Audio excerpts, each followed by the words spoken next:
திருச்சிற்றம்பலம். தேவாரம் முதல் திருமுறை முதல் திருப்பதிகம். அருளியவர் திருஞான சம்பந்தர். சுவாமி பிரம்மபுரீஸ்வரர். அம்பாள் திருநிலை நாயகி. பண் நட்டபாடை. நாடு சோழநாடு காவிரி வடகரை. தலம் சீர்காழி. தோடுடைய செவியன் விடையேறி ஓர் தூவெண் மதிசூடி காடுடைய சுடலை பொடி பூசி என் உள்ளம் கவர்கல்வன் ஏருடைய மலரான் முனைநாள் பணிந்து ஏத்த அருள் செய்த பீருடைய பிரமாபுரம் மேவிய பெம்மான் இவனென்றே.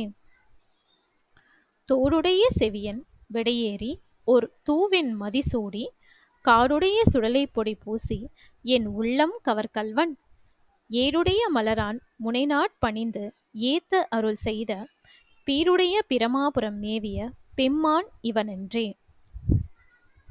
இதன் பொருள்: தோடுடைய செவியன், தோடணிந்த செவியை உடைய உமை அம்மையை இடப்பாகத்தே உடையவன்.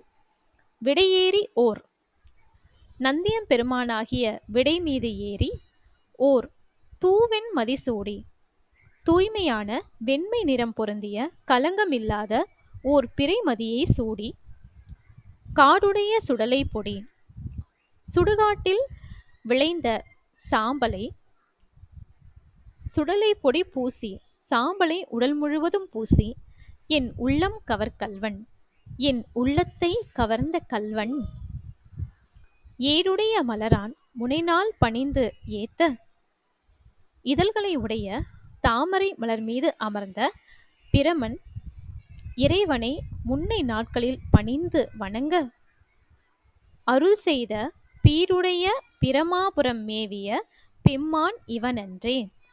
அவருக்கு அருள் செய்த பெருமை மிகுந்த பிரமாபுரத்தில் உரைகின்ற இறைவனாகிய இவன்தானே என்பது பொருள்.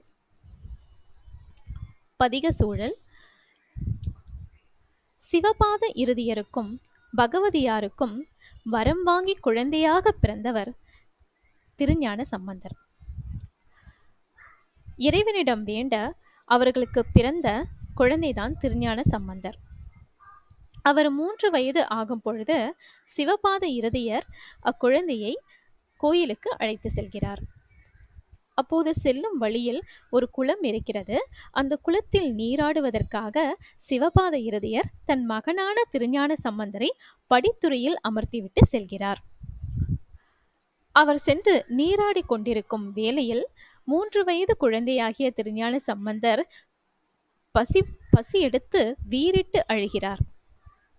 அந்த கோபுரத்தில் உள்ள தாயும் அகிலத்திற்கே தாயும் தந்தையமாக விளங்கக்கூடிய இறைவனையும் இறைவியையும் பார்த்து கொண்டு குழந்தை பசிக்காக வீறிட்டு அழுகிறது. அப்போது அகிலத்திற்கே இறைவனாக விளங்கக்கூடிய இறைவனும் இறைவியும் இந்த 3 வயது பச்சிலும் குழந்தை அழுவதை கேட்டு சும்மா இருப்பார்களா? உடனே இறைவர் உமை அம்மையை தாய்ப்பால் கொடுக்கும்படி கூற, உமை அம்மை தாய்ப்பாலை ஒரு பொற்கிணத்தில் எடுத்துக்கொண்டு அதில் ஞானத்தை குடைத்து அடிசிலாக அக்குழந்தைக்கு ஊட்டி பசியார செய்தார். பின்பு சிவபாத இருதியர் நீராடிவிட்டு குளத்தின் மேலே ஏறி வரும்பொழுது திருஞான சம்பந்தரனுடைய வாயில் எச்சில் பால் இருப்பதைக் கண்டு, யார் தந்த எச்சில் பாலை நீ உண்டாய் என்று கேட்டார். அதற்கு 3 வயதே முடிந்த குழந்தையாகிய திருஞான சம்பந்தர் இப்படிப்பட்ட பாடலை பாடி, கோபுரத்தில் வீற்றிருக்கும் இறைவனும் இறைவியும் தான் எனக்கு இந்த பாலை கொடுத்தார்கள் என்று கூறுகிறது. பெம்மான் இவனன்றே, இதோ இங்கிருக்கக்கூடிய பெருமானும் தேவியும் தான் எனக்கு இந்த ஞான பாலை வழங்கினார்கள் அதன் என்று கூறுகிறது.